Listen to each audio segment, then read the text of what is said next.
Hello, welcome to the Squarebase Show with your host, Rob and Val. And if you want to become a Marauder, this is the show for you. This is fight. This is a review of the new Arcane Journal. Whoa, the Razing of the Westerland. Very exciting times, Mr. Val Heffelfinger. How are you feeling? Well, I'm feeling a little morose, Rob. The Westerland is my favorite province. I knew it was. This is the land of Nordland. Well, it becomes Nordland later on, and it's where Marienburg is roughly before it leaves the Empire later on in the timeline. So I don't want to see this get razed.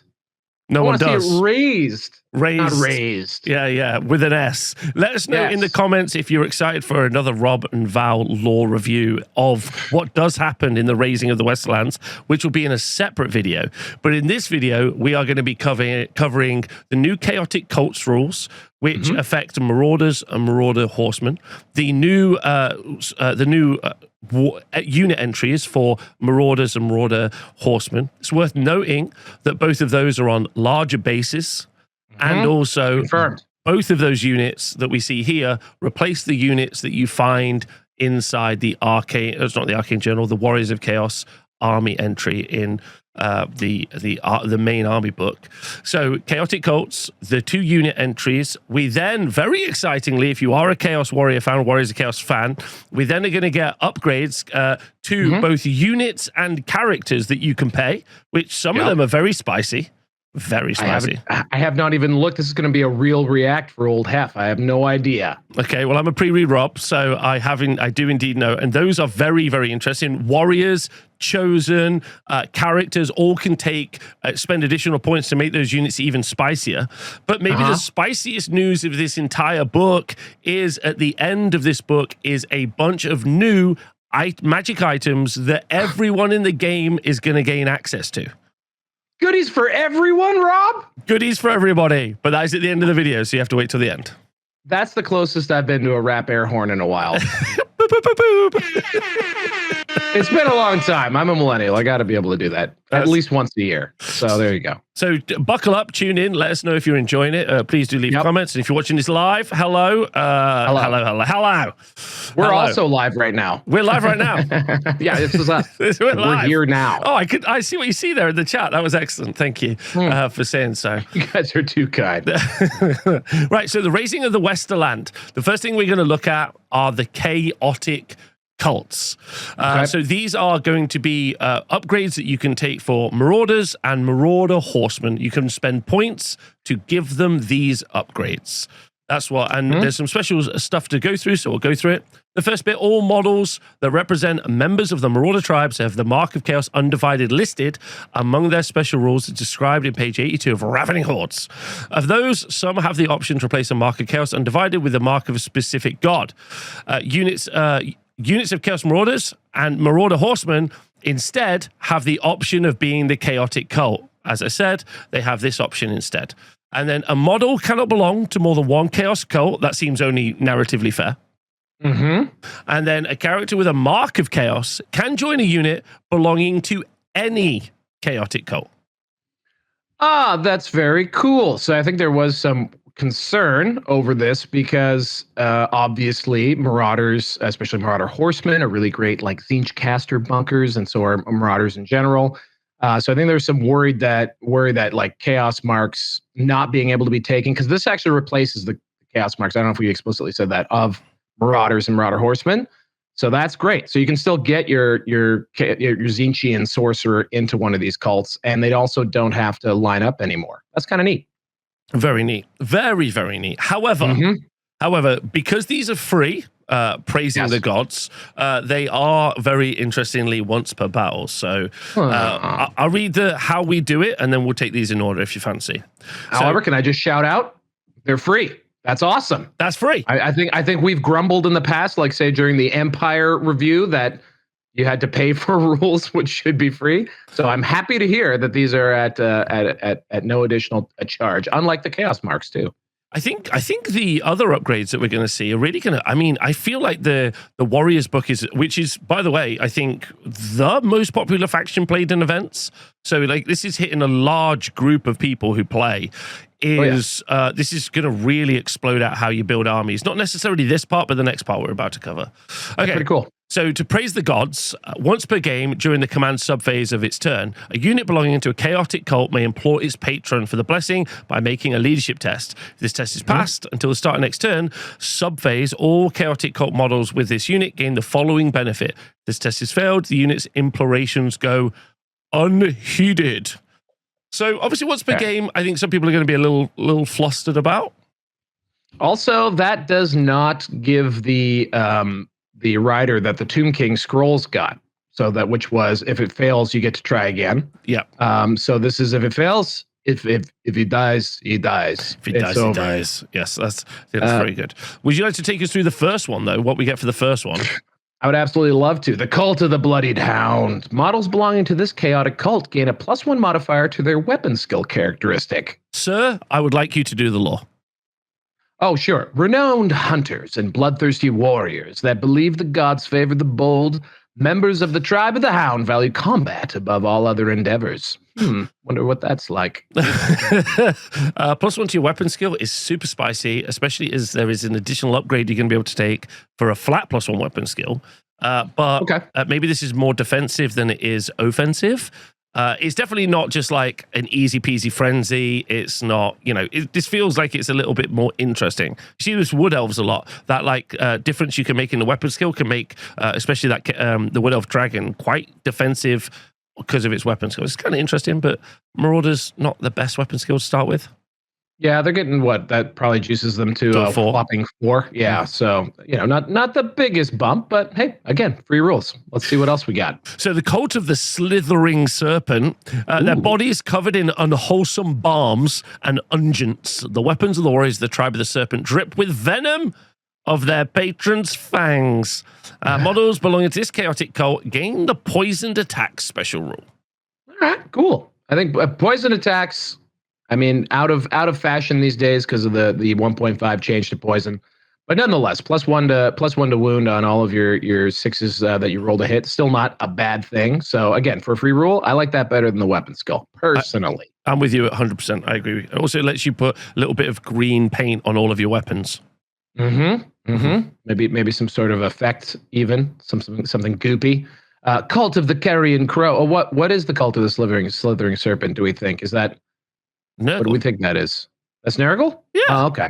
All right. Okay. Cool. I don't know. I'm just a dum-dum. All right. Cult of the Carrion Crow. The sallow-skinned warriors of the tribe of the Crow welcome hardship and suffering, believing that to endure and survive such trials strengthens their flesh. Ooh. That feels more nurgly.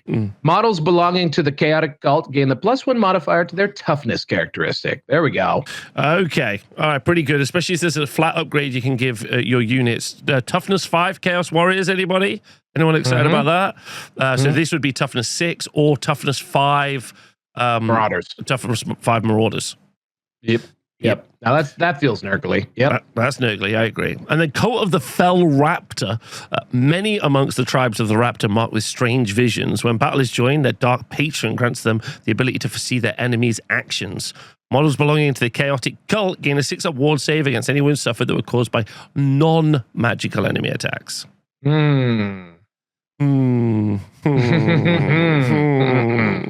Wood Elf players right now are being like, that sounds pretty good, actually. That's all right. I wouldn't mind that at all. Yeah, whoa. 10 points per model, Wood Elves. You don't get this. Okay, so obviously, I think there's a couple of standout ones, and the impact because it's once per battle, and you have to pay a leadership test, feels like a lot. But thematically, I love the idea of getting a god's boon for a turn.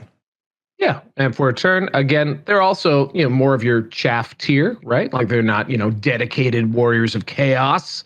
Guys aren't training in some sort of evil laboratory somewhere. They're, these are just some revved up rating warriors. They're so having them have a more muted effect, I think, is completely legit. And just to clarify, I guess Slithering Serpent must be the sexy Slithering Serpent because that's got to be Slaanesh. Yeah, I guess so. It's quite an interesting way to take the Slaanesh. Normally get given bonuses to speed. You would almost kind of look at the +1 modifier to weapon skill. Okay. So these upgrades, let's go see what the new Chaos Marauder profile is. So Chaos Marauders, obviously, they are now on a 30 mil base and they're regular infantry. They have got hand weapons and light armor, which, big news. Obviously, if it's heavy armor, you're going to have 3 up save dudes. Now you're going to have 4 up save dudes with hand weapon and shield, which they come with as base. They come with hand weapons and light armor. For 6 points a model, they're initiative 3. They are, in fact, weapon skill 4, sir. So that would take us up to weapon skill 5 if we wanted That actually is a break point then. That's not nothing. That's not nothing. Because that means that, if you're facing off against goblins, let's say, that means you're hitting on 2s or they're hitting you on 5s. That's not a bad thing. Yep. We've got 1 attack each, 1 wound each, and they are strength and toughness 3. So the entire weapon may take one of the following. You can have great weapons, and you can have flails, and you can have shields. So 7 points a model. Is going to give you like a 4-up save if you get charged unit, which is pretty nice. Before we talk about the other upgrades, let's take a look at the fact that this unit is close order. It's also got the Horde special rule. It's got the Mark of Chaos Undivided, and also it's got Shield Wall and Warband. So both Horde and also Warband are really going to help you get that Leadership 7 up so that you're going to be able to pass those tests if that's what you're aiming for. Also, they pick up Horde. They do pick up Horde. They did not have Horde prior. That's cool. That is very cool. So as upgrades, you get great weapons, flails, and shields, as I said. And then it's only a point per model, which is pretty expensive. Point per model for the additional rules. Slithering, Serpent, Fell Raptor. Oh, sorry. I thought they were freebies. I misspoke earlier. My bad. I also misspoke. I apologize. Yeah. We apologize. we apologize. See? We might pre-read, but it doesn't mean we understand what we read. That's true. That's true. You can take a full command, obviously. The Marauder Headsman, who's the sergeant, get 25 points of magic items. Okay. And also, up to 1 unit per 1,000 points can have ambushes for a point a model. Close order can be changed out for skirmishes if you want. Close order can be changed out for open order. These are both free. And then if you want, you can take a magic standard up to 50 points. Which doesn't feel bad for like a core unit. Yeah, and there's probably a lot of different banners they might be able to avail themselves of. So yeah, there's a lot going on here. We got a lot of options. Yeah, absolutely. And as you can see at the bottom, it says that this profile replaces the Marauder one that you have in Ravening Hordes, page 62. So what do you think? What do you think overall?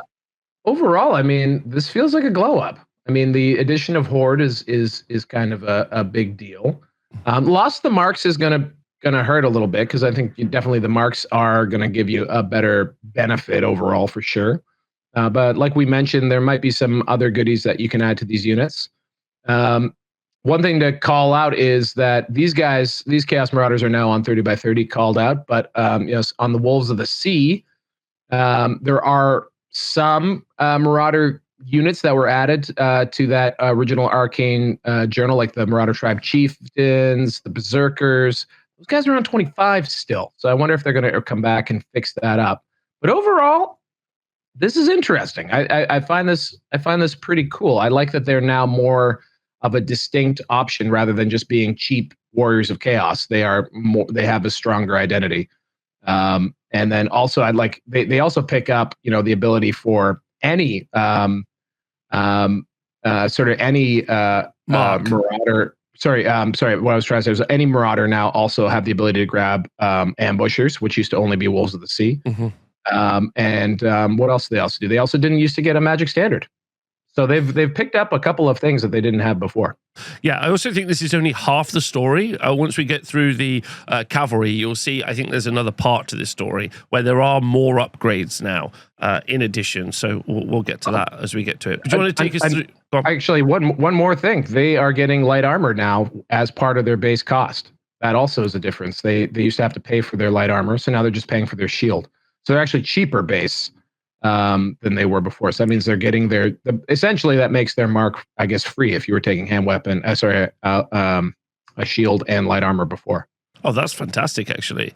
Especially as they also gained Horde. So just being cheaper overall, very good. Yeah, no, this is certainly feels upgrade-ish to me. But again, the loss of the mark's probably going to be the headline for a lot of people. But they get a lot in exchange, and they're patentedly cheaper. So that's pretty cool. Do you want to take us through the Horsemen? I can try. All right, so we got our Marauder Horsemen here, guys. So we are weapon skill 4, like the guys on foot. Ballistic skill 3, strength toughness 3, 1 wound, initiative 3, 1 attack, leadership 6, 12 points. They're light cavalry on 30 by 60 millimeter bases. They must be taken in a unit size of 5 up. The Marauder Horsemen themselves come with hand weapons, light armor, and shields for your 12 points. And then the Warhorsers just have some cool hooves. The entire unit may take either cavalry spears. You were worried about that? Or throwing spears. Well, that's very cool. So you still do have your little chip damage attacks or flails. So it's either cavalry spears, throwing spears, or flails can be taken. The entire unit may have throwing axes if you want them to just whip spoons at somebody. That's awesome. The entire unit may belong to one of the single chaotic cults we've gone over. They, of course, can have access to a full command group. And the Horse Master may take 25 points of magic items. Finally, we've got, again, 0 to 1 per 1,000 points. Have the Ambusher special rules for only 1 point a model still. That's great. They didn't up that point because it's a cav model, so they didn't up that up. That's great. They can be skirmishers instead of open order for free. Or they can purchase up to 50 points of a magic standard. So that's all pretty great. Their special rules that they come with are fast cavalry, fire and flee, mark of chaos undivided, open order, swift stride, and warband. Pretty awesome. I think what I really like about this is obviously with the ambusher special rule, you just got that option to get some baggage cart smashers, which is nice. It's a great unit roll, obviously, with the match play guide update. You are looking for those unique unit rolls. You're not just looking for pure smash all the time. If you get the opportunity to find a unit to do that job, that's cool. As well as, obviously, 12 points is pretty cheap for a pretty fast cav unit. They move 8 inches, pretty nice. I'm not mad about that. They're nice and quick. They don't have anything like first charge, but they're light skirmishers, right? That's the idea. Yeah, one benefit, of course, of ambushers too is that I'm pretty sure horsemen can fall under core, and as a result, you can hide your core points somewhere. Like you don't have to have it on the table where they're vulnerable to just being given up. You can bring them on somewhere where they're going to be safe. So it's not the most fun thing, but ambushers do allow you to be a little more crafty with your points denial, not just what they do.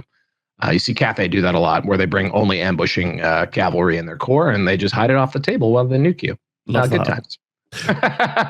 So those. Let's have a. I just want to have a quick peek here, see if I can spot any other side grades. They also get that. Basically, they're a point cheaper as well because they include their shields before they had to pay for their shields. They have the exact same loadout as previously. I think I was alluding to them. I guess they don't have the access to javelins like they once did. Is the one thing, but they do have access to axes. I wonder what the difference is there. I'm not that familiar. Okay. Well, so those are the 2 unit entries that we've got access to. But obviously, this feels like, these are interesting choices for sure. But I think a lot of Warriors players will be like, okay, yes, maybe this gives me some interesting choices. Well, don't worry, Warriors players, it's about to go crazy. Okay, so chaotic traits. Yes, sir. Ladies and gentlemen, okay. We're going to go straight on and talk about using chaotic traits. These unnatural traits, the blessings of the dark gods, are represented by chaotic traits. Upgrades available to models that represent the followers of chaos. Some characters and units with an army made using the Warriors of Chaos Grand Army composition list or either of the Armies of Infamy composition lists contained with Arcane Journal Warriors of Chaos can purchase chaotic traits as follows. So characters, Chaos Lords and Sorcerer Lords may purchase up to 2 chaotic traits. Exalted Champions, Expiring Champions, Exalted Sorcerers, Marauder Tribe, Chieftains may purchase a single chaotic trait. And then Warriors and Knights, Chaos Warriors and Chaos Knights may purchase a single chaotic trait, but Chaos Chosen and Chaos Chosen Knights can purchase up to 2. And then Marauder Tribes, you can have Chaos Marauders, Marauder Horsemen, Marauder Tribe Berserkers may all purchase single. However, Marauder Huskars, which is in the Arcane Journal, may purchase up to 2 chaotic traits. Okay. That's a lot of upgrades. And I mean, like the characters can already take mutations and stuff usually. You can get crazy. You can have magic items, mutations, and now you're going to be able to have 2 or 1 chaotic traits. But the big news, I think, here is the units. Yes, units are going to get some juice, but I mean, This is in addition to all that stuff, which has a budget. And I think mutations have budgets. Mutation has a budget. Like magic items has a budget. This is just limit. This is sort of like, I think the Slayer runes are kind of like this, where you're is like personas for Wood Elves. Yes. Or personas as well. Yes. So that's kind of interesting. We're piling rules on rules now. But yes, I'm very curious to see, like you pointed out, like what does this do for units, but also, how much can we cook on the characters too? Because they're already pretty wild. I mean, the one thing about the characters are they kind of the guy on the dragon is maxed out already, right? Like, not really. Not if you can add this in addition to it. Well, they cost points. Yes. So, yeah. Well, actually, you're right. You are restricted by the maximum amount you can spend on a unit. Fair point. That's what I mean. Yeah. So I think we're okay there. But some of the other things. So let's get into them because I think this is spicy. So I'll read the first one and then we'll do the rest if that's cool with you. I'll get in there when I can. Let's go. Okay, Unnatural Fortitude. So characters, this is going to cost you 20 points, but units, it's going to be 2 points per model. Blessed by ruinous powers and great resilience, some warriors' flesh can turn aside steel. Unless they are wearing heavy armor or full plate, models with this chaotic trait improve their toughness characteristic by 1. So you're not going to be able to do warriors, actually, unless they are wearing heavy armor and full plate. But for 2 points a model, you're getting toughness for Marauders. Not bad. And then once per game, toughness 5. That's pretty deadly. That's pretty cool. Yeah. Yes, very, very cool. Also, pretty good for. I think casters. Almost all the casters are wearing heavy armor, right? Yeah, they're wearing chaos armor. Yeah. Okay, so I wonder what characters this is referencing. Probably the Marauder characters. Yep. Unnatural Fortitude. Okay, cool. Well, how about let's delve deeply into the Dark Hearts. Yeah. This is 20 points per model for characters, 1 point per model for units. Interesting. Models whose troop type is infantry or cavalry only. If the winning side of a combat includes one or more units in which the majority of models have this chaotic trait, each unit that belongs to the losing side suffers a -1 modifier to its leadership characteristic when making its break test. Models that have this chaotic trait that cause terror or that are immune to psychology are unaffected. But if you are hitting a unit, and your unit causes terror and theirs doesn't, now this is a -2 to the break test roll. And obviously, warriors have got a banner. It's a very expensive banner, very silly banner. But that's also very silly. Very silly. But that's another -1 leadership banner.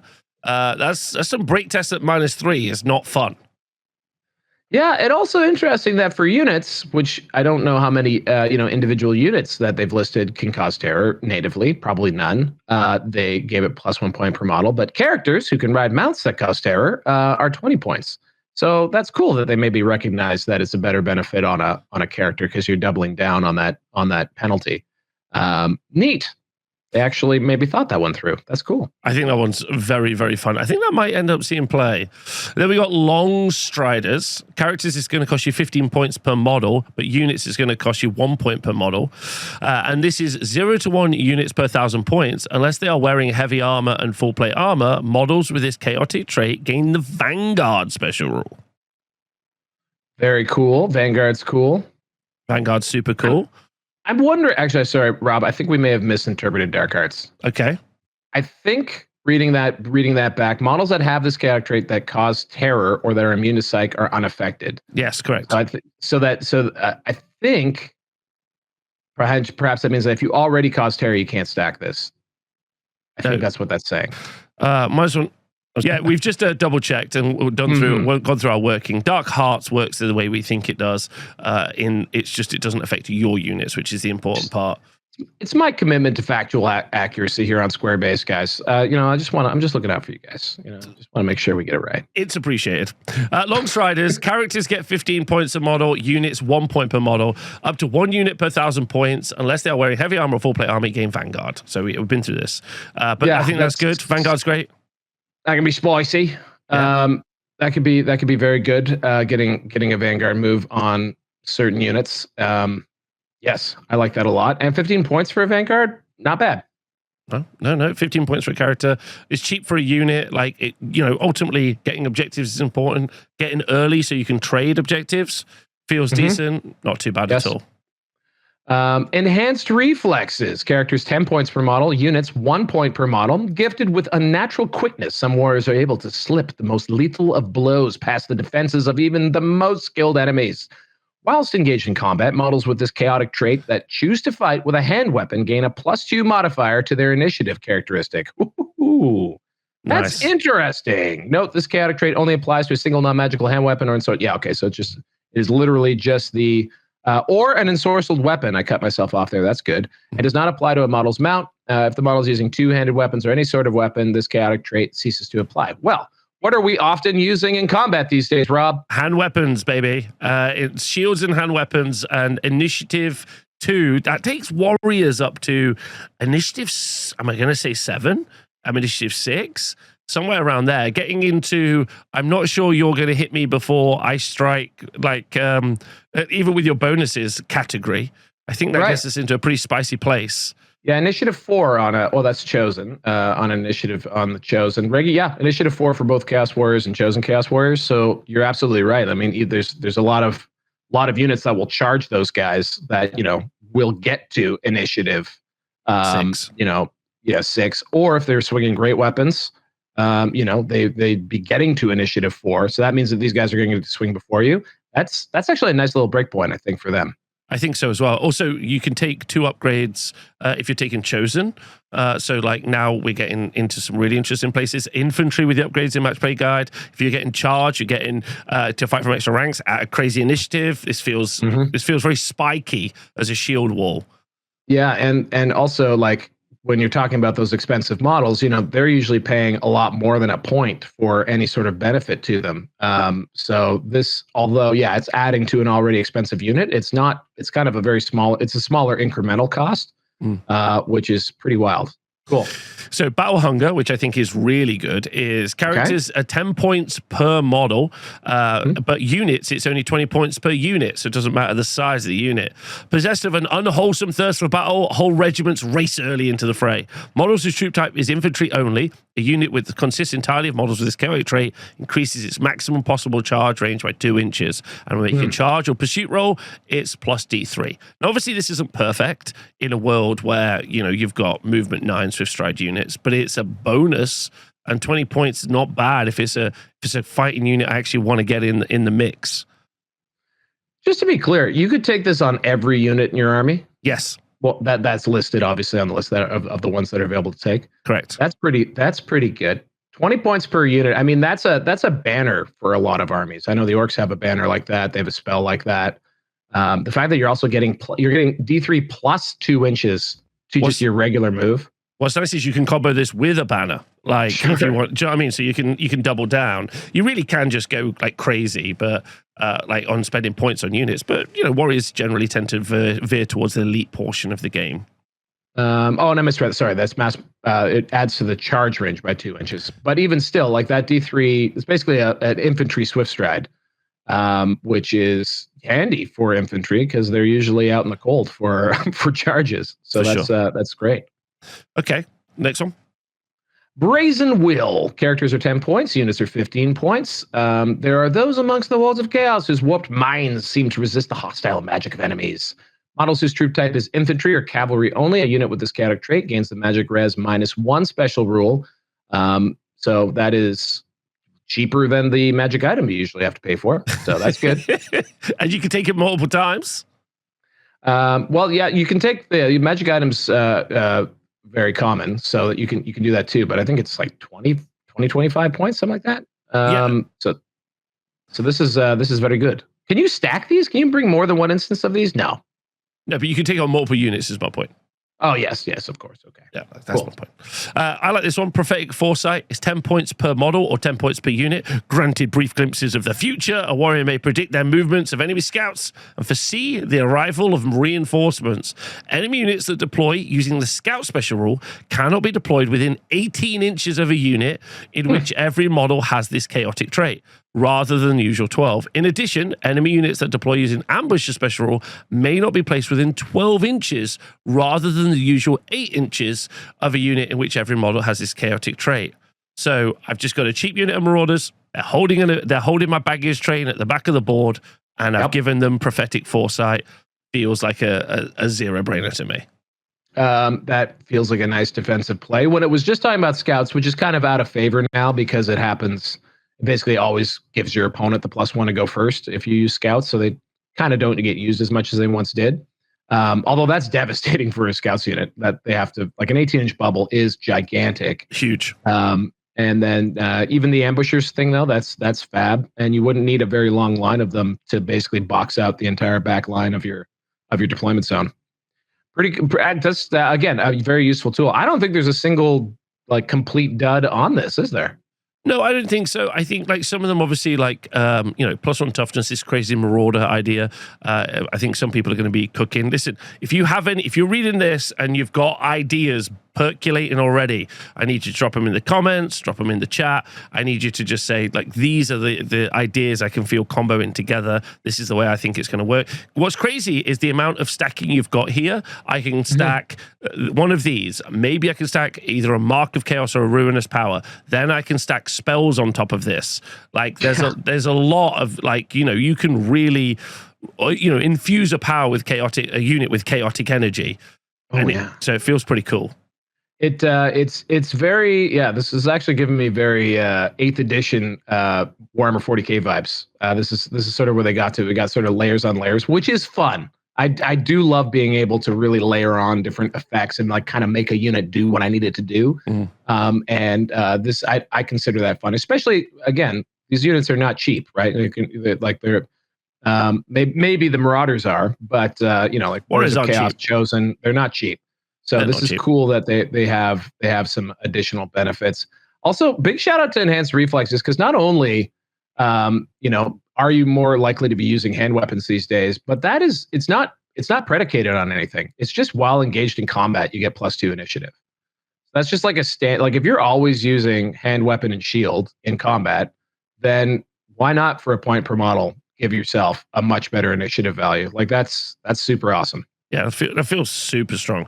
I agree with you 100%. And like you said, you can combo this with banners.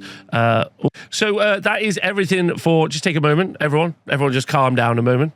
That is taking us to like the midway point before we get into maybe the real spice, which is magic items for everybody. Santa has come. It's Christmas. Well, if we want to tease it, maybe we tease them for one more moment and just wrap up the chaos stuff. You want to do the lore magic? Absolutely. I think that would be really great. I just wanted to know how you felt about everything so far.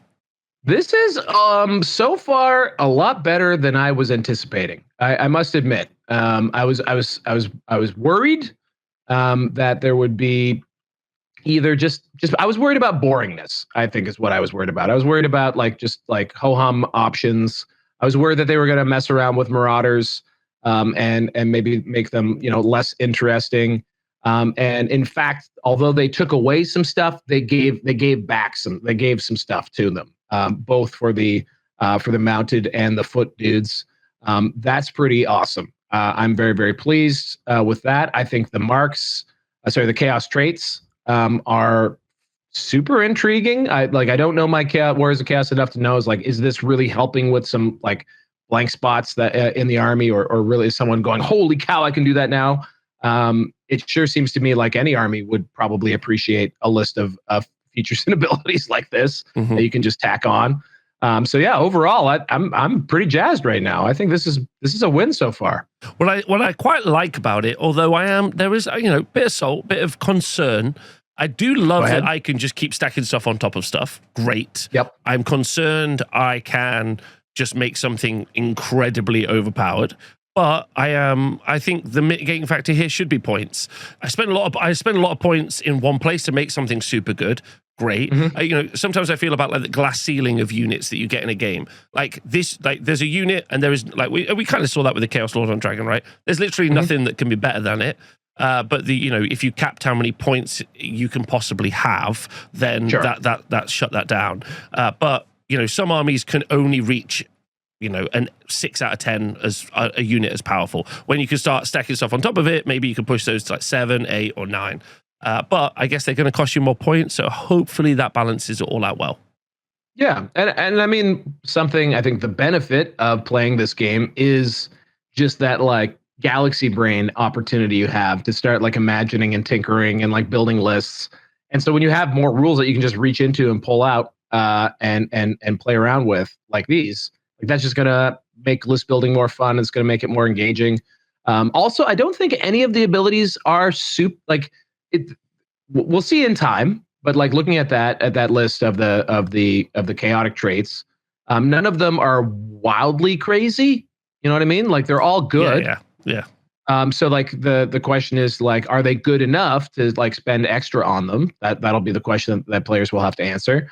But it's not like they're not so safe that they're completely useless. You know what I mean? They might be worth spending on. Absolutely. So that's good. Like a lot of those Tomb King scrolls, for example, like there's one or two in there that seemed like something you might actually spend some points on, like the double move one and maybe the catapulty one. I don't remember any of the others, but like, whereas here, like I think this will give people pause. Like, is this something I want to make room for in my list, which is cool. Agreed. Okay, so next up, we're on to the Law of Magic, as Val rightly pointed out. So we have the Law of the Shadowlands, because this is the area we're located in. In addition to the laws of Battle Magic, Demonology, and Dark Magic listed on their profiles, Ravening Hordes, Chaos Sorcerers of Chaos, may know spells from the Law of the Shadowlands. As usual, you must choose one of these laws. The sorcerer will know spells from when writing the muster list. Okay, and this is not like a Troll Horde one. We get the full 7 available to us. So Troll Horde is Troll Magic is a full thing. Excuse me. It just feels like it's not, right? Because yes, it's very specific. All right, so the first signature spell, the Maelstrom of Chaos. The sorcerer intones the words of the dark tongue, summoning the breath of the gods from the dark skies above, gathering about them before unleashing it upon their enemies. So this is a magic missile, cast on a 7 with a range of 15 inches. You place a small 3-inch blast template that central holds directly over the center of the target enemy unit. And once placed, the template will scatter D3 plus 1 inches. Any enemy unit model whose base lies underneath the template risks being hit and suffers a strength 4 hit with an AP of 3. Wow. Okay, that's similar to one that already exists. I'm trying to think of which one it is. It's the old Shadow. I think it's the old Shadow signature magic missile. But either way, I think we've seen one like I think virtually identical to this. It's fine. It's fine. You take us through number 1. Number 1, blackened bolts. With a gesture, the sorcerer turns the tendrils of shadow that crawl about them into bolts of dark lightning. Another magic missile. Casting value 8+, range of 18 inches. The target unit suffers 2d6 strength 3 hits, each with an AP of -1. Any unit that suffers 1 or more unsaved wounds from this spell must make a panic test as if it had taken heavy casualties. That's handy. Is that just a short range but better fireball? Fireball's stronger, but this has AP. This has AP 1, yeah. And it causes a panic test. I quite like the panic test. No, I'm not going to lie. Panic tests are something you have to be careful with because they allow you to reform if you're still above half or whatever. Like it's not a flea like in the old days. So sometimes people are like, "Oh, thanks for the panic test." So you have to pick your moments with them. So that can be a good thing. It can be a bad thing. Okay. The Veil of Gloom. Shrouded by the lingering darkness of the Shadowlands, the sorcerer summons the breath of the gods to dissipate the enemy's attacks. This is an enchantment, which is a casting value of 9 and a range of 15 inches. Till your next start of turn subphase, the target friendly unit gains a 4-up ward save against any wounds suffered that were caused by a template, thank God, and a 5-up ward save against any wounds suffered in the shooting phase, though. Okay. I'll happily take a 5-up ward save in the shooting phase. Thank you. Yeah, and maybe we see more templates out there, but I'd say that's okay. I'm not mad about it, but I mean there are some nasty things in the shooting phase these days, folks. So and ward save against any wounds suffered. So yeah, and then luckily it's not non-magical attacks, so it does protect you against magic missiles as well, which is great. So all of that's good, right? That's a great spell. Yeah. That's not bad. Vortex of Darkness. Magical Vortex, casting value 10+, range 15 inches. Remains in play. Place a 3-inch small blast template so that its central hole is within 15 inches of the caster. Whilst in play, the template is treated as difficult terrain. The template scatters d6 inches during the start of every start of turn subphase. Any unit, friend or foe, that moves through the template or that the template moves over suffers 3d6 strength 2 hits with no armor saves allowed. Ward and regen saves can be attempted as normal. They love that 3d6. They love it. Strength to hit. They love that, especially with no armor saves. Yeah, pretty gnarly. A dangerous vortex indeed. Okay. You're definitely playing the chaos card there if you're using that one. Yeah. Shadowed Assailants is at the sorcerer's command, the enemy's own shadows turn upon them, clawing flesh in Talons of Darkness. It's an assailment spell with a casting value of 8, and a single enemy unit the caster is engaged in combat with suffers 3d6 strength 1 hits. With no armor saves or regeneration saves permitted, ward saves can still be attempted. I mean, 3d6, that's a lot. That's a lot. 3d6 strength 1 hits, no armor saves. Yeah, this is a fishing for sixes type assailment spell. But as far as assailment spells go, not too bad. I mean, that's probably getting you 1 or 2 on like virtually unsavable wounds, except for the ward. Although with strength 1, I guess there are certain things it can't wound. Is that right? Yes. Yeah. So at a certain toughness, it wouldn't be useful. Crawling Mists, number 5. The sorcerer manipulates the cloying fog of the Shadowlands to cloak the movements of their allies and hasten their advance. So we got a conveyance spell here, folks. Oh, it's a split casting value, 6 or 9 for a bonus ability, I'm sure. Range self. If this spell is cast with a casting result of 6 or more, a single friendly unit within 6 inches of the caster, a lot of 6s, gains the reserved move special rule. If this spell is cast with a casting value of 9 or more, every friendly unit within 6 inches of the caster gains the reserved move special rule. The spell lasts until the end of this turn. Stop stealing things from Legacy/Renegade Factions Games Workshop.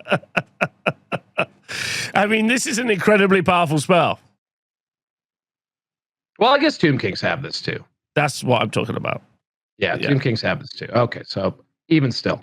Like they do not let rules go to waste. No, they appreciate don't. They don't. They're efficient. That's useful. There's only 2 of them. Give them a chance. If they've typed something, Lord, no, it's getting somewhere. That's great. Or copy and paste it in somewhere else. Yes, absolutely. It's getting used. Waste not, want not. Chains of Darkness. This is you, buddy. Oh, the shadowy. Do we like Crawling Mist? Oh, of course. We love Crawling Mist. Crawling Mist is amazing. Yeah, that's good. Yeah, that's good. Oh boy, that's good. Shadowy Ichor materializes about the foe, solidifying it into blackened shackles that weigh heavy upon their limbs. It's a hex with a casting value of 8 and a range of 18 inches. Until the next start of turn subphase, the target enemy unit suffers -1 modifier to its movement to a minimum of 1. Wow. And leadership characteristic to a minimum of 2. Wow. I mean, you can drop leadership significantly, and dropping leadership is obviously super impactful into undead as well. Like, you know, we always talk about it doesn't really matter what happens with undead, but actually they have a lot of tests based around leadership, and a -1 spell. And Grumble too. Yeah, and also a -1 banner. Is there scope now that we're getting, down to some pretty reasonable, minus leadership levels? Could be. Pretty gnarly. And the lower your leadership value actually is, the more likely it is you are to blow right past the your unmodified leadership and not Fabago, but actually flee and break from combat. Yeah, I think these are good. So overall, a pretty interesting spell lore. I personally think that the 5-up ward save against shooting and 4-up against templates is it's not game warping by any stretch of the imagination, but I like it a lot. Especially when one of the good items that you also see is like the -1 to hit bubble. Is it a banner? I think it's a banner or the artifact that gives you -1 to hit. That's solid as well. Sure. Yeah. I think. Well, I mean, again, lores of battle magic, demonology, dark magic are what these guys can normally pull from. Is this gonna tempt you from any of those lores? That's a great question. Yeah, it's true. Depends whether or not it's worth it. What do you think? Yes or no? I'm gonna give this one a thumbs down. I'm taking troll magic over this one. I'm also taking the tree magic one from Wood Elves over this one. Whoa. This is the first out of this book, but I've been quite complimentary up till now. So I gotta say something's not great. This one's cut. I would say this one to me, dare I say, is boring. It's got two magics. It's got 2 spells that are virtually identical to other spells in other lores. That's a bit of a bummer. Okay. All right, fair enough. Well, I'll tell you what's not a bummer. It's Christmas time. The old world community. It's time. Hey, it's time. You get a magic item. I get a magic item. We all get magic items. So let's go. The artifacts of the Shadowlands and magic items. In fact, actually, just before we get onto them, I'm really not trying to be a knob. I apologize.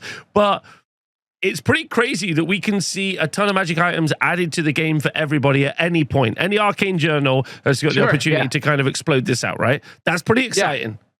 Yeah. And I'll tell you, when I was playing 8th edition fantasy, I guess 3 years ago or 4 years ago, whenever it was I started playing, I remember thinking to myself, like, man, it would have made a lot of sense for them to just add more of these common magic items, to help some of the armies that were like suffering. And lo and behold, so, like, JTY heard my prayers. I went to the shrine over there, and here we are, more common magic items. So I guess the rule book gets its Arcane Journal today. This is exciting. This is exciting. I can't wait to see what's in here. Well, some useful stuff as always, and it's just tradition. You get to read the most expensive weapon out first, lore included, please. All right. So this here is the Cackling Blade for 65 points.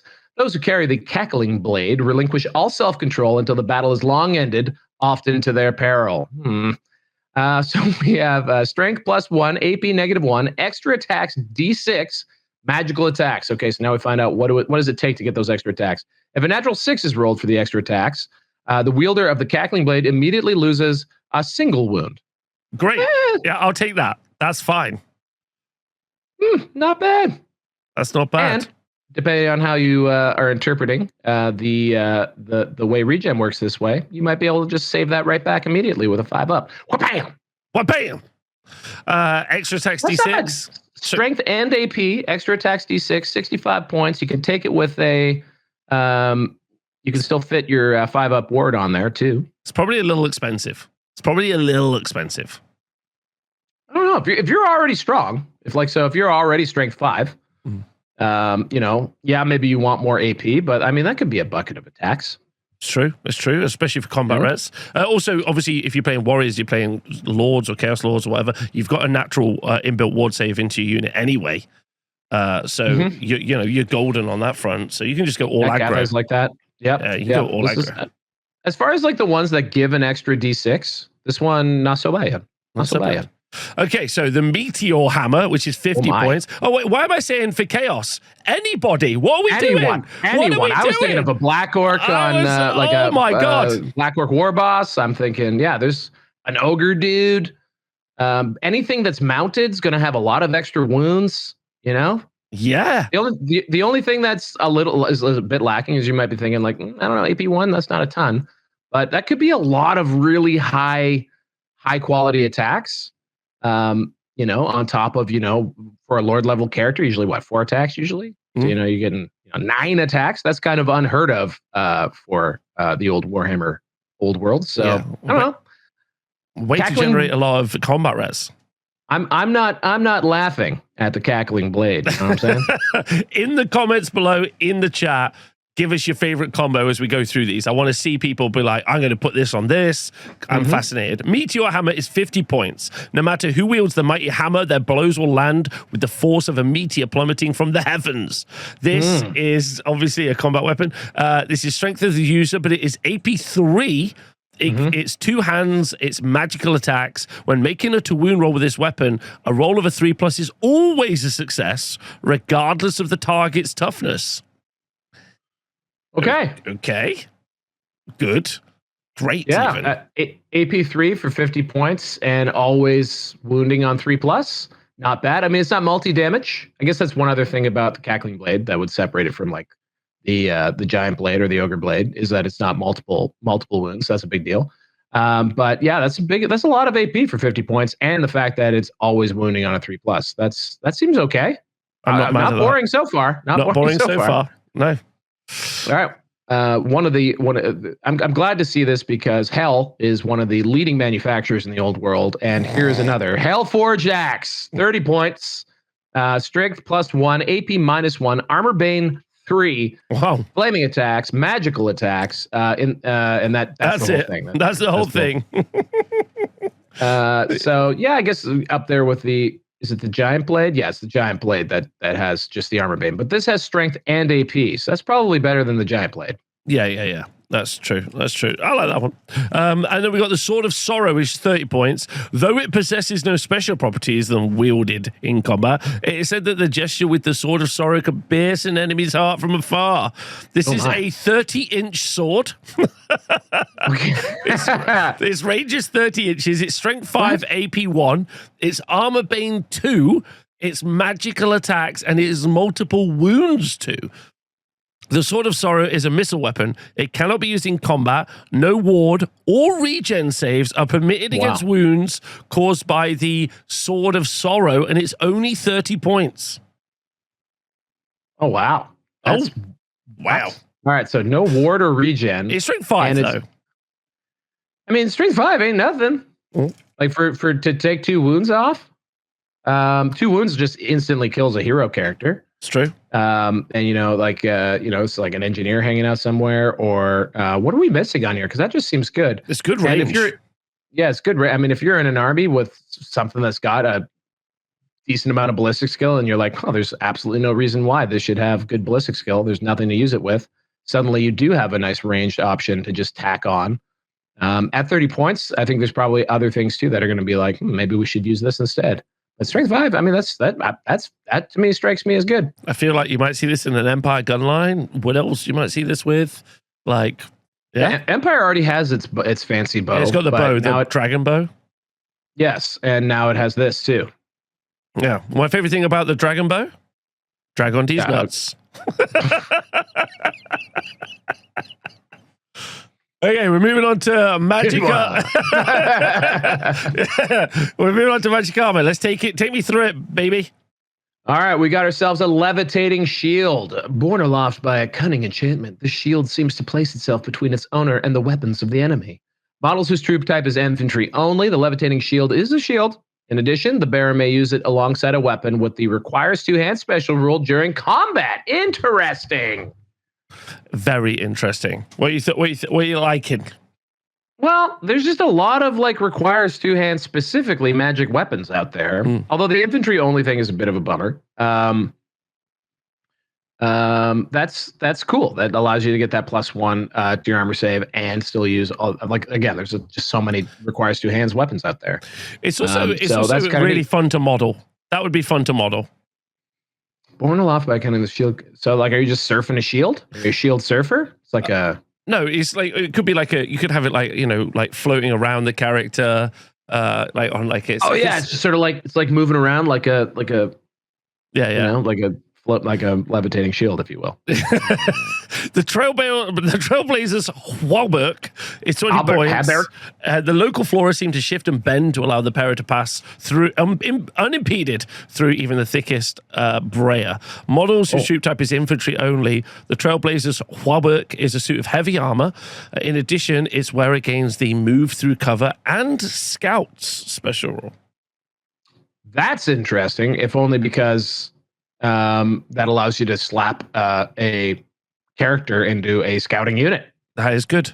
And I'm sure that's going to open up quite a few people are like, oh, I can put this character in a scout unit now. I like that.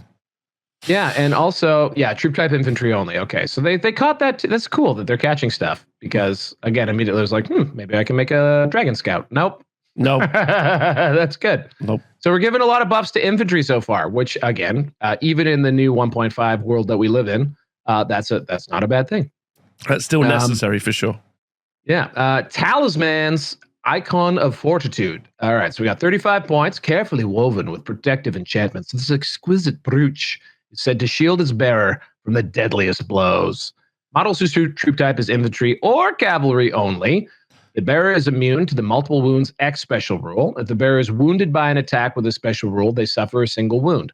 Fantastic. See, in this day and age, that's probably more useful than like immune to killing blow type stuff. So that's cool. Especially as like character sniping via cannons is like pretty common. Oh yeah. That's actually a very good point. That's multi wounds. That's multiple wounds. Hell yeah. Yeah, that's solid. I think that's very good. Pretty expensive mo though. 35 points. Oh yeah, nothing. Listen, that's your 5 aboard. That is expensive mo. If that's how you said that. Expense. I'm a linguist. Okay, I use a lot of words. The Ironhide Talisman is 30 points, and it is said that the one who bears this powerful heirloom can endure even the most telling blows. Models whose troop type is infantry only. Any enemy model that makes it successful to hit against the bearer of the Ironhide Talisman during the shooting phase or combat phase must reroll any to wound of a natural 6. Wait, it makes a successful. Who make a successful roll to hit against the bearer? Okay. That's fine. In the shooting combat phase, they must reroll any rolls to wound of a natural 6. So if you hit them at all, then when you roll to wound, you fail on a 6. I feel that's obviously a mistake. And it should be to hit again. Maybe, or it's just needlessly complicated because that does open up a slot of things that don't roll to hit. Like, you know what I mean? Yeah. I think so. I think it's just written wrong. Maybe, or they're just being clever by an inch. Who knows? No, this magic item does not work against attacks that do not hit automatically. That hit automatically. There you go. It actually says in the note. Well, I guess this is maybe is to shut down Armorbane. That's his job. I guess. Well, no, because then it stops you from. I guess the wound of the natural. The wound is what Armorbane triggers on. Yeah, I guess so. Yeah, okay. Or just takes it away. But it's just interesting that it's strange. Very expensive. So you can get around 30 points. Yeah, there's stuff there's stuff out there that does that, and like the reroll 6s to I don't know what it is, but there are some reroll 6s things out there. Like I think Nurgle. Yep. There's the Tomb King thing, so it's a mechanic that exists. That one's just weird wrinkle, but all right, it's different. Not boring. Not boring at all. Shutting down Armorbane. That is interesting. Oh, my favorite section, Magic Standards. Let's go. Hooray. Is this me? Yes. Yeah. Banner of the Steadfast for 50 points. And I would say that the rulebook banners are boring. So I'm intrigued to see what we might get here. Okay. Banner of the Steadfast for 50 points. So not 100 points. This is just, this is a expensive banner. Most units that can, you don't need a BSB usually to take a 50-point banner. Here we go. Woven into the bright fabric of this banner is a scene of unimaginable gallantry, a scene that serves to inspire those who fight in its shadow to hold their ground no matter the odds. Nice. Wow, my actor training came out. Yeah, that was good. I was hammering that. Yeah. All right, models. I would say that to hire you would be expensivesmo. Expensive. Models whose troop type is infantry only. Should a unit carrying the banner of the Steadfast belong to the losing side of a combat, it can fall back in good order, even if the unit strength of the winning side is more than twice that of its own side. Oh, that's good. Not so bad. That's not so bad. That's all right, cool. But that does mean you still have to pass the test. But so it's not like a stubborn. But that's an always thing. It's also not like a one use. It feels like it's good on elite units, right? Which don't have a high model count. And sometimes, that's a fair point. Do you know what I mean? Sometimes they just struggle into bigger bricks. Yeah, that's a very good point. Totem of Wrath is 50 points. Cruel runes etched into the surface of this icon of tremble with power, causing those around it to succumb to animalistic ferocity. During a turn in which... careful, Rob, if you're not trained, okay, if you're not a trained actor and you're going to hurt yourself, okay? I apologize. I was just jealous. Might pop a burst of blood vessel or something. You just did so well. It could get ugly. Yeah, I know. But good effort. I just want to say, you just be careful. Thank you. Let me know how I'm doing, chat. During a turn in which it charged, models with the within a unit carrying the Totem of the Wrath improve the armor-piercing characteristic of their weapons by 1. Wow. And may re-roll any rolls to wound of a natural 1. Come again? During a turn in which it charged. Which, I mean, this is it's also not locked to infantry, FYI. Oh, yeah. Or orcs and goblins. This is just choppas. Yeah. I mean... everyone gets choppas now. Bullshit! I mean, Cav isn't necessarily in vogue, but... I mean, you could. Yeah, I mean, I guess you could. if you really want it, I don't know if it's worth 50 points on a monster or something like that, like a BSB riding a dragon or something. I don't know, but yeah, it's like anything. Yeah, reroll wounds to roll over 1 as well. Feels like maybe you want it on some high strength units. Okay, super. Reroll ones to wound are always sweet. And then an extra AP. So like, yeah, and this affects an entire unit. I think this is a good one. I genuinely think this is a good one. This isn't even like situational like the one above. Like this is just better. Like, especially when you consider what's the Razor standard. Yeah. And compare that to the Razor standard. I think I take this. Also, I'd like to apologize to the Games Workshop rules writers. When I read Totem of Wrath, I genuinely thought you were just going to put Frenzy on a banner, and you did better than that. So, you did better than that. Yeah, I apologize. You gave choppas to everybody. Yeah. Awesome. All right. So, Banner of the Swirling Wind. Gale force winds surge around the standard so fiercely that arrows and shots are blown forcefully away from their target. Ooh. And shot. Let's see if this affects cannonballs. Any enemy model that shoots at a unit carrying the banner of the Swirling Wind suffers an additional -1 to hit modifier. So no, not cannonballs. Great banner, though. Great banner.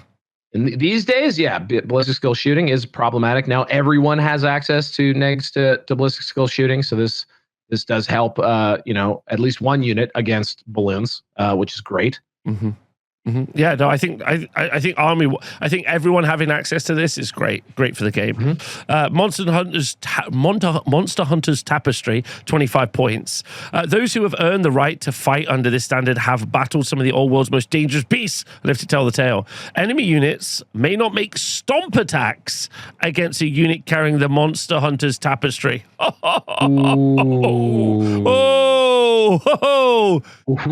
Hello.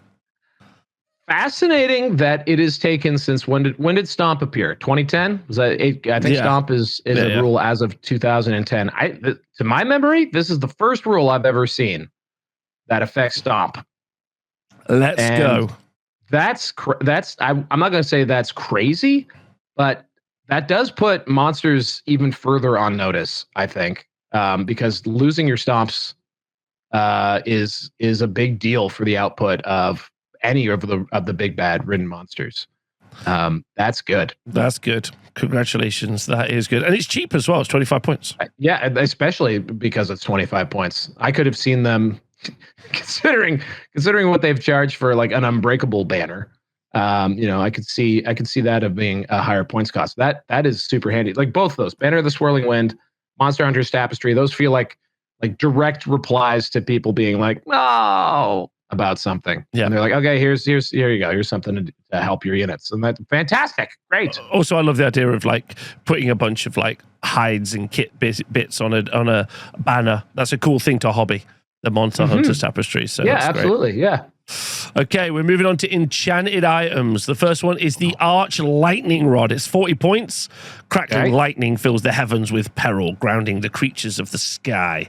What? Yeah. Single use. During the command subphase of their turn, if they are not engaged in combat, the bearer of the Arch Lightning Rod may attempt to use it by making a leadership test using their own unmodified leadership. If this test is passed until the start of next turn subphase, enemy units cannot use the fly special rule. Okay. Let's go. Fantastic. So that's that again. Cool. Opening up abilities that so far have been locked to specific factions. The last 3 in a row are those things. The single use thing does make it difficult, and the fact that if you botch that leadership test, you're out of luck. Great and Undead though. Doom Kings and Vampire counts get to reroll that. Let me just see here. Is it just? And again, it's still enemy units cannot use the fly X special rule. Interesting. Yeah. I'd say pretty damn good. And now those armies, because I think the single use thing makes the utility of these items a little bit not as good. So for example, like Falconhorn, yeah, if you ground all of the enemy's balloons for a turn, maybe you get a chance at them once. But now you can stack it. You can stop flying for 2 turns potentially, and you can get a lot of veteran, for example, in Bretonia. And now you might be able to corner units otherwise would have slipped away. So maybe. I mean, that's going to be a big investment, though. That's going to be, 70 to 80 points if memory serves. But yeah, cool. I mean, I think the fact that everyone has access to this is really good. And there's stuff that's just less obnoxious. Like, even knowing I have it in my army could make the opponent move very differently. Like, maybe they be more aggressive in their tempo because they're like, oh, I'm going to lose some movement very soon. There's on an objective-based game, very solid. Do you want to take us to the next one? Sure. Potion of Fervor, 30 points. Fervor. Single use during the, this noxious brew allows those who risk drinking it a moment of godliness upon the battlefield. Cool. Oh, godliness. Wow. Okay. Single use. During the command subphase of their turn, the bearer of the Potion of Fervor can consume it. Until the end of that turn, the model has a plus D3 modifier to its attacks characteristic to a maximum of 10. So 30 points. Good. Yeah. For 30 points, I mean, that allows you to stack it with something, that is swanging. Like if you are bringing is it the Ogre Blade is the good one, I think, that allows you to maybe get a little extra juice out of it. Pretty good. I don't know, plus D3. It's not a lot of attacks. No, it's not. But I think there's enough engagements where like a couple of extra attacks will actually swing it. Sure. Like there's some very toy math on some stuff, and this makes it less toy. Yep. Okay, the Becalming Orb is 20 points, and the Pulsing Crystal Orb can siphon the winds of magic away from the bearer's enemies. Ooh. It's a single use, and the bearer of the Becalming Orb may cast the following bound spell with a power level of 1. It's a hex, and its casting value of 8. And it's a ranged self. Until the start of next turn subphase, enemy wizards within 15 inches of the caster, when attempting to cast a spell, increase the spell's casting value by 2. Oh, that's savage. That is savage. That's savage. Single use, so it's single use drain magic. And it's a bound spell, only power level 1. But unlike drain magic, cannot be dispelled before they start casting stuff. That's true. And it's yes. It's a hex. It's just yeah. It's a hex on yourself. Yeah. Okay. So if you're a wizard, especially with a big base, but 15 inches, that's really good. Again, this would have been really handy maybe out of the gates. I don't know if magic is as devastating these days, but I mean, that's adding the casting value, and then that's going to also exacerbate any MR that you have on anything that you've around on your units. So you can just make it impossible for an opponent to effectively do anything for a turn, which is, I mean, that's not bad for 20 points. No, for sure. Arcane items. Arcane items. All right, let's see if anything is cool here. Of course, arcane items are tough because they got to do better than lore familiar, right? In general, it's true. And I'm also looking for pluses or pluses to cast or dispel because that's also very important. During the command subphase of their turn, the bearer of the Staff of Quietude. Staff of Quietude, 35 points. With a gesture, the bearer of the Staff of Quietude calms the winds of magic, causing spells and conjurations to dissipate into the ether. There's that weird AE letter used there. These guys are really pulling out all the stops. They are. During the command subphase of the turn, the bearer of the Staff of Quietude can attempt to unleash its power. Do you unleash Quietude? Is that the right? Yeah. Ferocious quiet. Ferocious Quietude. By making a leadership test. If the test is passed, all remains in play spells currently in play are dispelled, including spells cast by friendly models. 35 points during the command stub phase. This is not single use. It's not single use. And it's all remains in play, board wide. For 35 points on a level 1. Okay. What I mean there is like you can just put this on. Like you can have a Quietude caddy. And just get rid of everything once it's that. Am I crazy? That seems pretty good. That feels really good. That feels really, really, really good. I like that. It's strong. I think vampire counts don't like that, which I think I like. Yeah, that's a good thing. Scroll of Disruption is 30 points, and when spoken aloud, the words upon the ancient scroll cause the winds of magic to bluster and the spells of the enemy to be unraveled. Spells of the enemy to unravel. Once per turn, the bearer of the Scroll of Disruption may re-roll a dispel roll. Once per turn. Yeah, once per turn. There's a note here. Note that when either of these items are used, all dice are rerolled, including any bonuses, or discard any dice granted by special rules or magic items. Okay, so cool. All dice are rerolled, including any bonuses. You're getting the submarine version of Val reading this right now. I just don't know that I understand what they're saying there. All dice are rerolled, including any bonuses or discard dice. Oh, I see. Like if it's like a power scroll and this, or like whatever. Yeah, okay. I get you. So 30 points to reroll a Dispel. That's not mad. That's a lot of anti-magic. It's good. Yeah. And also, again, like, so, yeah, that gives you, the reroll is not, I mean, maybe it's just my dice, but I find that the reroll, I liked it a lot more when I was using the Skull Staff, which gave me range and +1 to Dispel. Yeah. Rather than some of the Orc and Goblin stuff. I think like the Staff of Gork or something gave you a reroll. Because sometimes you just got hit, like, it's boxcars or nothing, or whatever. So, like, but that being said, this does give you extra Dispel juice, which is great. Yeah, it's good. And the last one. The Tome of Spellcraft for 30 points. Reading aloud from the Dusty Tome of Great... Wow, sorry guys. Reading aloud from a dusty tome of great age, the wizard enunciates their spells with unrivaled clarity and precision. Much like how I read that sentence. Once per turn, the bearer of the Tome of Spellcraft may reroll a casting roll. Useful. All three useful. All three useful, definitely. I like the Staff of Quietude a lot. I love the idea of going, shh. Shh. But yeah, I mean, I feel like there's a lot of stuff in here. There's some good kind of meta stuff. The Staff of Quietude, both of these, the banners. There's some interesting weapons. There's some great arcane items. These are interesting, I think. Ever since halfway through the banners, essentially every single item was useful to address the concerns of players that we've seen out there. Yes. So I think that's pretty good. So that's pretty good. That brings us to the end of the book. I got to say, my thoughts, this has been a much more interesting Arcane Journal than some of the ones we've had recently. Not boring. This was way more interesting, I think, than our last Arcane Journal, even though it's pretty tight on like what it's actually offering here. It's true. It strikes me as a significant shakeup for what you can do with Warriors of Chaos, potentially. Again, maybe a bit of a dud on the lore of magic, but they can't all be winners. And then these additional artifacts, I think there's some good choices in here, some really good choices in here that make the game like will change the meta. I think genuinely.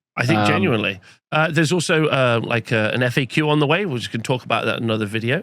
There's also lore inside this book, which we're going to cover in a separate video. There's also the Path to Glory stuff as well, which we're going to try and have a look at in another video as well. So Path to Glory campaigns are in here, so we're going to try and break through that and have a chat about it, because I think that'll be really fun. Those look super, super fun. But this is it. Let us know what you think. And this has been really, really fun. I got to say a special shout out of people watching live or watching back on the video. Thank you to you, the Old World community. This has been such a fun ride along with Val. Love hanging out. This is such a fun ride. And this feels exciting. And I'm looking forward to more of this now. Next Arcane Journal, well, it'll be Cathay, but like, this is still fun. Yeah, but it'll be Cathay with a new Grand Army, which groans out there. Third Arcane Journal for Cathay in 6 months. However, this is clearly a response to things that people have been asking for. Yeah. Right. This is clearly a response to how people have been playing the game and things that they might need in their army to do stuff with. And then I think the changes and buffs and tweaks to Warriors of Chaos are tasteful. They're not overwhelming. Maybe we missed something super broken, or like maybe it is underwhelming. I don't think so, though. It looks like there's some interesting stuff there. So this just proves to me that bitching on the internet works. Keep it up, guys. We'll get the legacy factions back in no time. But don't bitch at us unless you join our Patreon, and then you can bitch at us in Discord, which is a great way to bitch at us. As always, thank you to everybody, and I hope you're all having a lovely evening. Just let us know in the comments, share the video, tell us what your thoughts are. I love reading them. This is an exciting time for the old world. Let's get into it, and I'll see you all soon. Bye.